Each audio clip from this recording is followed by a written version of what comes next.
Also here today is Sierra Corbett, who's the mother of the young man who was unjustifiably shot and severely injured last week. 1 week later, we don't know everything that happened, and we haven't yet seen the video.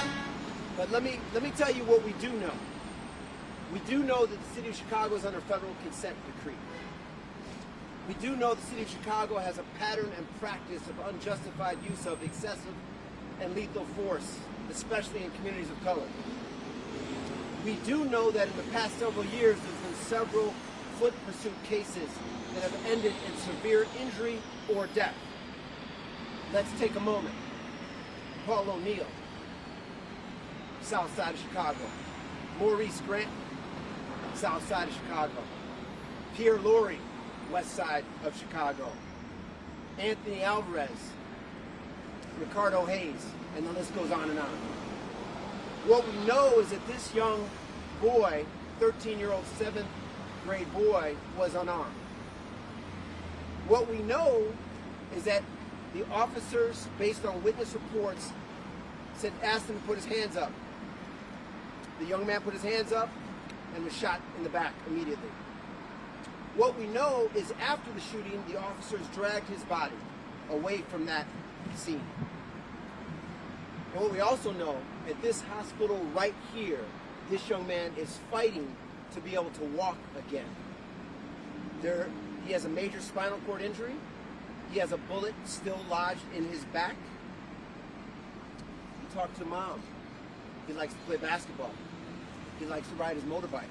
We don't know if this young man will ever be able to do that again.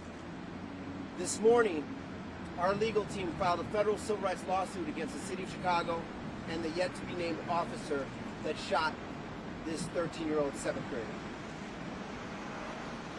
Ms. Corbett is asking for full transparency. She's asking for a full investigation.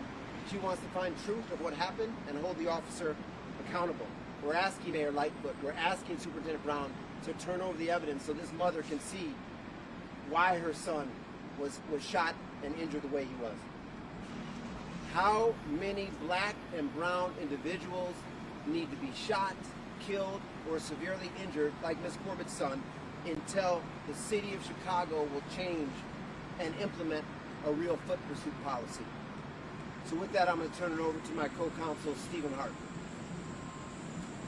Thank you all for being here today. Obviously, this is a very traumatic time for Sierra and her family. But this was important to her. So we brought you together. We want to tell you what we know so far. My name is Stephen Hart, S-T-E-V-E-N-H-A-R-T.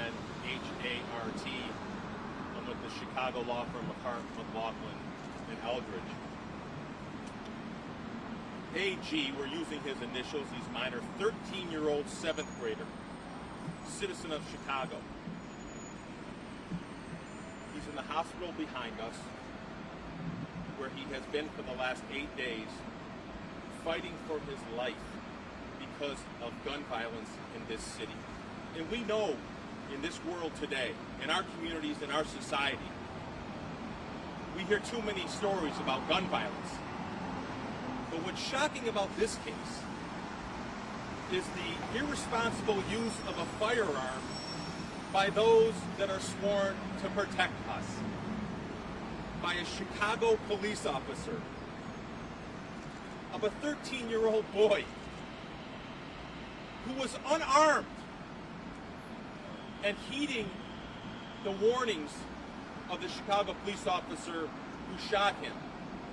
He was instructed to stop and put his hands up.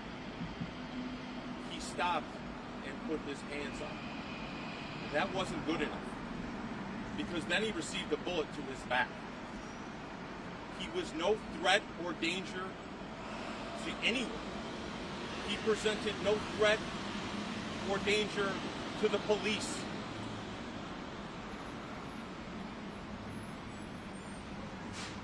This must be examined. Sierra is asking for this to be examined. We must hold authority accountable.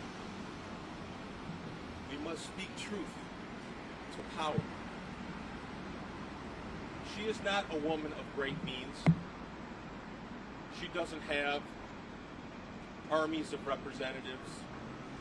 She wasn't asked by the commander of the police department about her feelings and what she knew before the commander went behind a microphone and accused her son of things, suggesting in some way that it justified him being shot as an unarmed 13-year-old in the back by a Chicago police officer. We're reminded too often about gun violence in this country and in our communities. But our police are supposed to use their handguns and firearms responsibly. Too often in this city, that is not the case. Andrew recounted 6 or 7 instances recently. There are many, many more. This is as much an institutional problem with the city's police department as it is the officer who shot AJ. There simply is not the appropriate emphasis, training, and care of officers who are carrying Chicago Police Department issued firearms. There can be no justification for opening fire on a 13-year-old boy with his hands up and who was unarmed. And so we're asking the city to be transparent. We're asking the city to produce all body cams, all video evidence. The community deserves it. Sierra and her family deserve it. AJ deserves it. We are going to fight for AJ. We're going to fight for the community. And we're going to fight for safety. Because this has got to stop. Thank you. So next we're going to have Miss Sierra, Cierra Corbitt, Corbitt, the mother of the 13-year-old young man. Everybody, all I have to say is that I'm just concerned about my child. He might not want to. He laying up there, he cries all the time. Because he just wish he would have stayed in the house that day. Because he might not ever walk again. And it's sad because he likes to play ball, he likes to ride bikes, he likes to play football. He's been on the Chicago Vikings team, the Chicago Park District. He just won't be able to do all that again if he's never able to walk. And it's crazy because they had no reason to shoot my child. He complied with them, and all they had to do was grab him. All I want is justice for my baby. That's all I want. I don't really care about too much else. I just want justice for my child.